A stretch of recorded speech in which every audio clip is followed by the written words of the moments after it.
Halo semuanya, selamat datang di channel YouTube saya. Sekarang saya mau pakai sabun cair kelapa yang waktu itu pernah dibuat untuk mencuci sendal yang sangat kotor ini. Ini sengaja saya cuci sendal yang kotor banget, itu sendal yang biasa dipakai buat ke kebun, sama sepatu lari yang ujungnya kotor. Jadi yang sepatu lari cuman mau cuci ujungnya doang. Nah, ini saya mau pakai sabun cair kelapa yang waktu itu saya bikin videonya juga, ada di, nanti saya kasih deh linknya di description box, sama nanti di atas juga saya kasih linknya. Nah, ini yang saya pakai selain sabun itu mangkok buat naro sabunnya, terus sikat gigi bekas, terus sama sponge buat nyuci, buat nyikat-nyikatnya. Ini cara pakai sabunnya sama aja kayak sabun cuci piring yang biasanya. Nah, ini sabunnya kita campur dengan air sedikit aja. Ya, sama seperti pakai sabun cuci piring pada umumnya. Kira-kira 1 tutup botol kayak gitu. Terus habis itu kita bikin busa, bisa diaduk-aduk, bisa kita bikin busa pakai sponge. Sama persis seperti kalau kita mau pakai sabun cair yang untuk cuci piring. Nah, ini saya akan coba membersihkan sendal yang sangat kotor ini ya. Mau saya cuci. Itu kita bisa lihat kan busanya banyak kan. Kalau pakai sponge busanya tuh lebih banyak lagi. Tuh, lihat ya kan. Ini saya cuma pakai sabun kelapanya aja loh, persis kayak yang waktu itu dibuat, nggak saya tambah-tambahin, nggak dikurang-kurangin, pokoknya yang waktu itu dibuat di video. Nah, kalau mau cuci piring juga begitu caranya, dicampur aja sama air, baru pakai sponge gitu.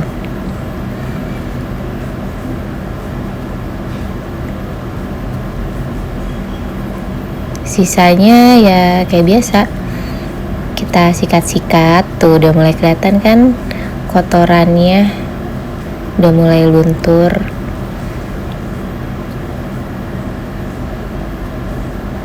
Sambil nyikat, saya mau cerita pengalaman hari Minggu kemarin waktu saya naik sepeda sama temen.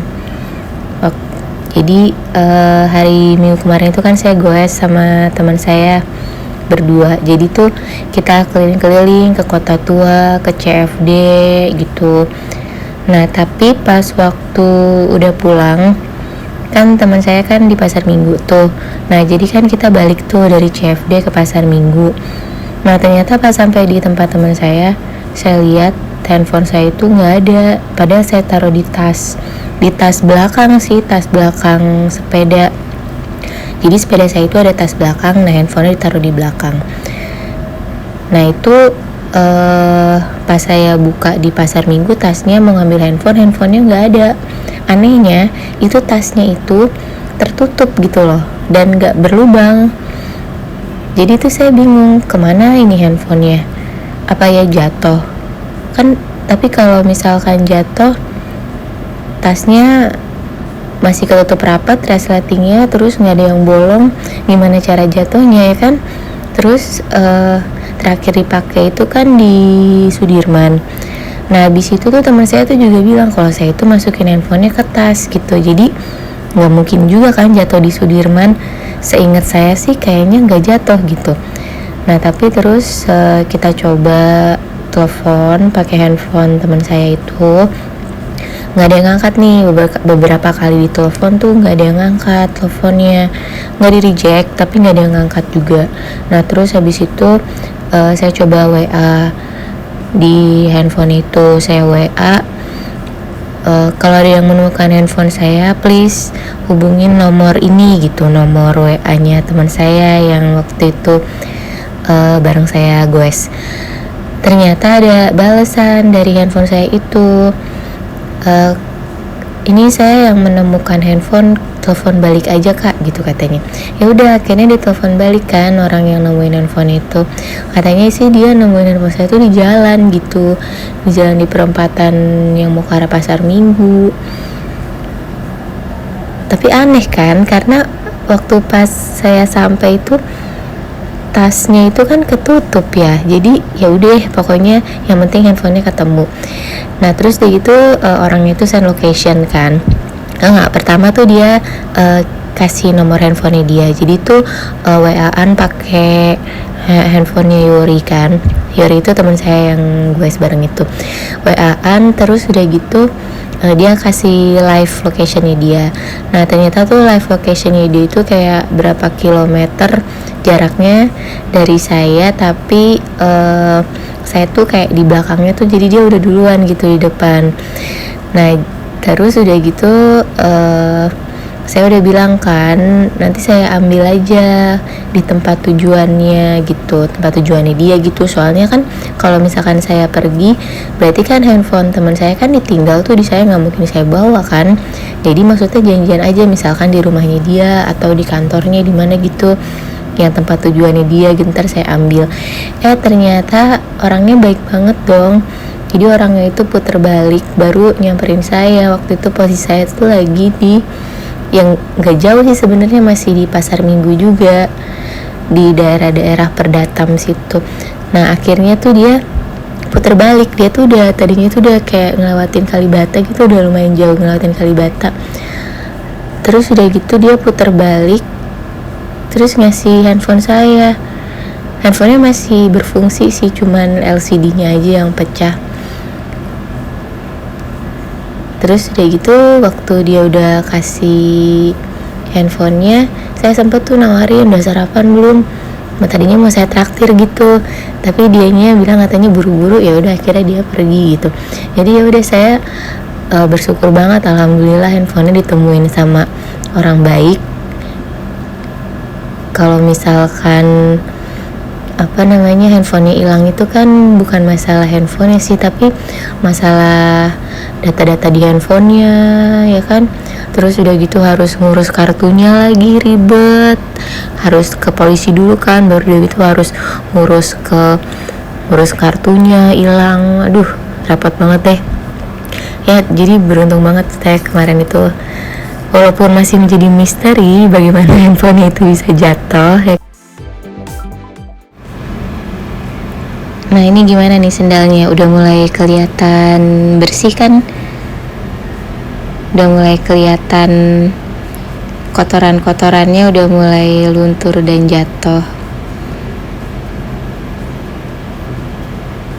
Enaknya tuh kalau sabun kelapa ini tuh kalau menurut saya ya, sabunnya ini tuh lebih mudah dibilas daripada sabun cuci piring yang biasa ada di warung-warung atau di supermarket gitu.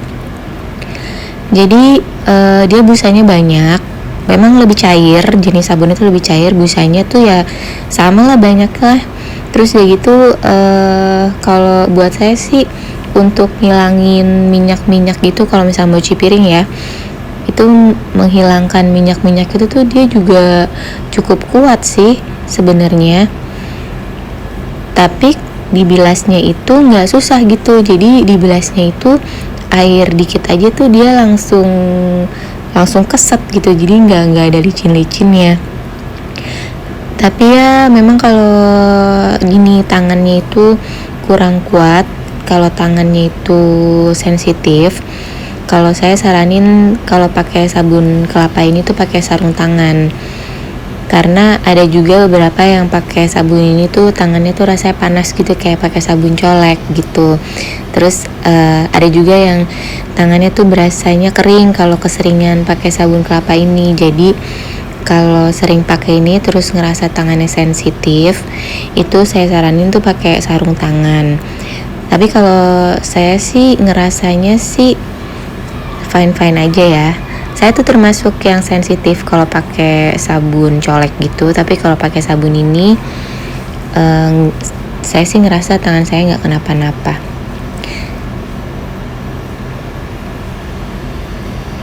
Nah itu yang sebelah tuh sengaja saya bandingin buat ngeliatin bedanya ya setelah dicuci sama yang belum dicuci.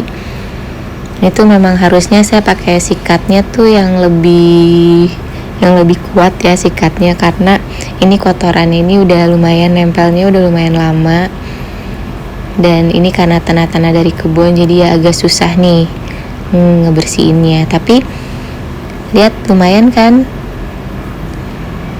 lumayan jelas perbedaannya antara yang udah dicuci sama yang belum dicuci.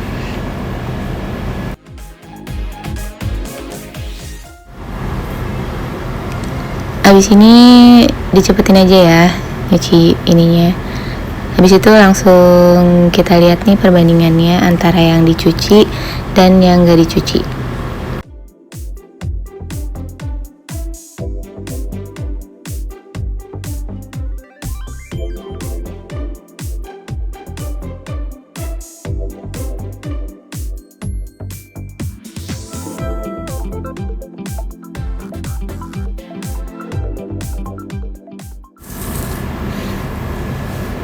Nah ini hasilnya antara yang dicuci dan yang belum dicuci. Walaupun nyucinya nggak maksimal ya, tapi oke lah ya. Sekarang kita nyuci sepatu. Nah ini saya cuma mau nyuci ujungnya aja nih, karena saya habis lari pagi terus nggak sengaja tuh nginjak kayak becek kotoran gitu, tapi hitam warnanya. Nggak tahu itu apaan, kayak tahu kan air got yang udah menghitam gitu dan udah kayak jadi lumpur.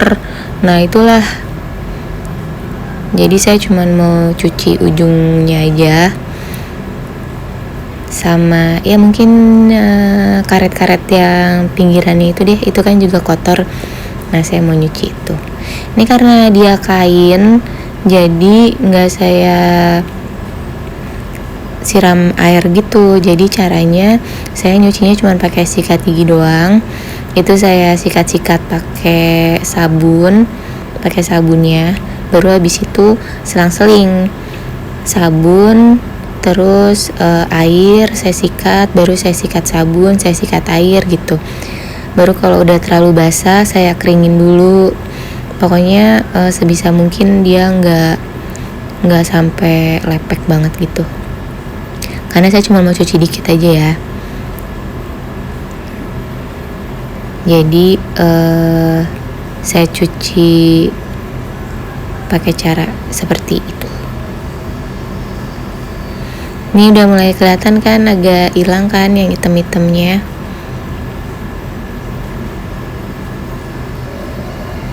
Itu ada yang hitam-hitam karena kotoran, ada yang warna pinknya itu menggelap karena air.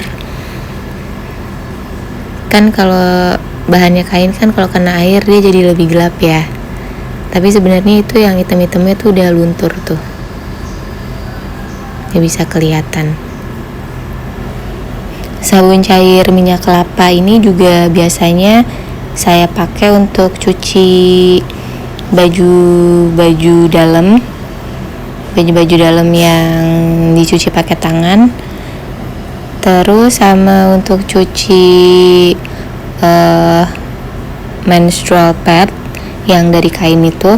Nah saya biasanya cucinya pakai sabun ini karena kan ini nggak ada deterjennya ya, jadi kayak lebih aman aja gitu kalau dipakai. Kalau misalkan cuci baju biasa, saya nggak pakai sabun ini. Saya biasanya bikin, ada juga di video saya sebelum ini, nanti saya kasih linknya juga. Kalau untuk sabun cuci baju, saya biasanya bikin juga. Ada di video saya di YouTube saya resepnya. Kalau sabun cair kelapa ini saya pakainya buat baju-baju dalam aja yang saya cuci pakai tangan, menstrual pad kayak gitu.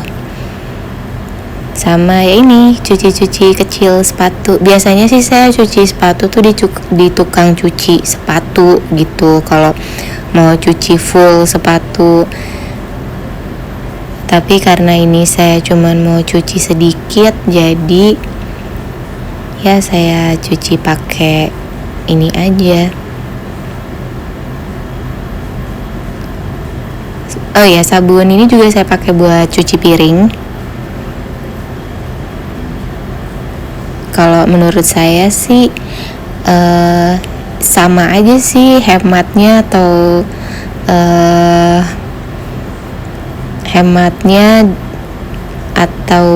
banyaknya pemakaian gitu.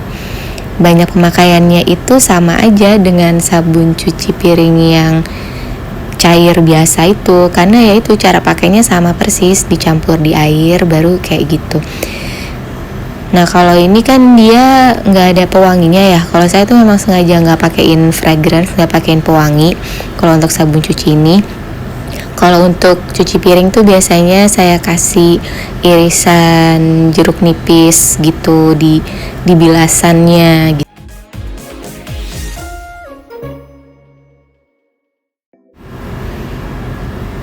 Nah ini kelihatan kan kotornya hilang, tinggal ya sedikit lagi soalnya saya Virgo ya, jadi saya tuh harus kayak sempurna banget tuh, masih ada nodanya, masih ada samar-samar sedikit, itu nanti mau saya bener-bener cuci ilangin lagi gitu. Tapi sih intinya tuh sebenarnya dia udah bersih sih. Nanti kalau misalkan dia basahnya itu udah kering, lembabnya itu udah kering, itu dia bersih kok.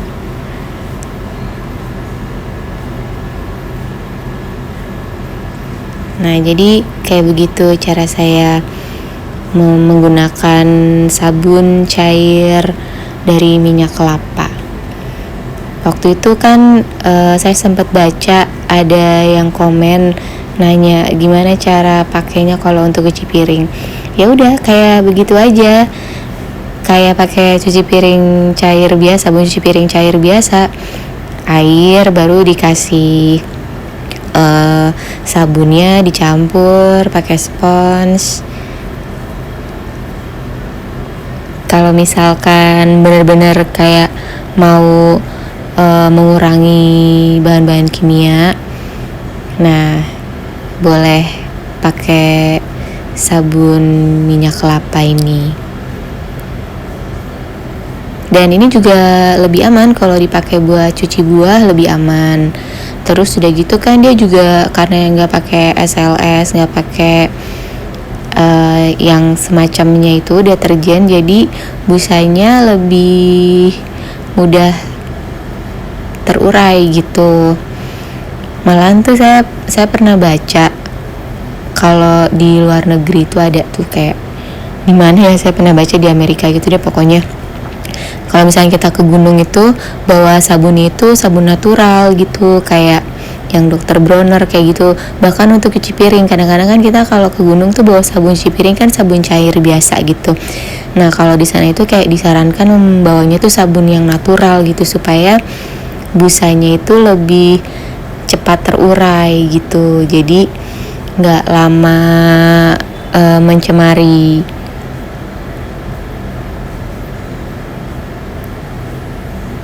Ini bisa jadi pilihan juga buat yang suka naik gunung ya. Tapi kalau untuk yang kayak suka camping atau naik gunung gitu yang mau pakai sabun natural, saya saranin itu bikinnya itu sabun minyak kelapa tapi yang padat. Karena kalau yang padat tuh lebih gampang dibawanya kan. Kalau cair kan dibawanya ribet ya, harus pakai wadah apa segala macam. Jadi saya saranin itu bikin sabun minyak kelapa untuk cuci-cuci yang padat. Hasilnya tuh sama aja. Saya juga pernah bikin, nanti saya kasih linknya di video ini sama di description box, nanti saya kasih juga linknya. Bikinnya tuh gampang, nggak susah, nggak ribet. Kalau udah biasa sih, buat saya sih gampang. Bikinnya juga kalau misalkan kita rutin pakai, bikinnya ya sekalian banyak gitu. Jadi bisa dipakai selama berbulan-bulan. Nah ini saya juga cuci bagian-bagian solnya yang kotor. Ya kayak gitu aja, saya pakai sikat gigi, nggak terlalu basah tapi bersihkan tuh. Kotoran-kotorannya pada jatuh semua di bawah. Oke, jadi ini ya cara pakai sabun cuci dari minyak kelapa, sabun cairnya, sabun cair minyak kelapa. Jadi ini cara pakainya untuk mencuci macam-macam, mencuci baju bisa, mencuci sepatu, mencuci piring. Cara pakainya ya kayak tadi saya udah bilang, tinggal dicampur aja sama air gitu. Oke teman-teman, kalau misalkan ada ide atau saran atau permintaan mau bikin video apalagi, bisa ditulis di komen di bawah, atau kalau ada pertanyaan bisa ditulis di komen di bawah. Insya Allah kalau misalkan saya bisa jawab, nanti saya jawab. Videonya juga kalau misalkan nanti saya bisa bikin, saya juga akan mencoba untuk membuatnya. Oke, terima kasih ya teman-teman yang udah support, yang udah follow YouTube saya, yang udah nonton, yang udah komen. Terima kasih semuanya. Sampai jumpa lagi ya di video saya selanjutnya. Oke, terima kasih semuanya. Dadah.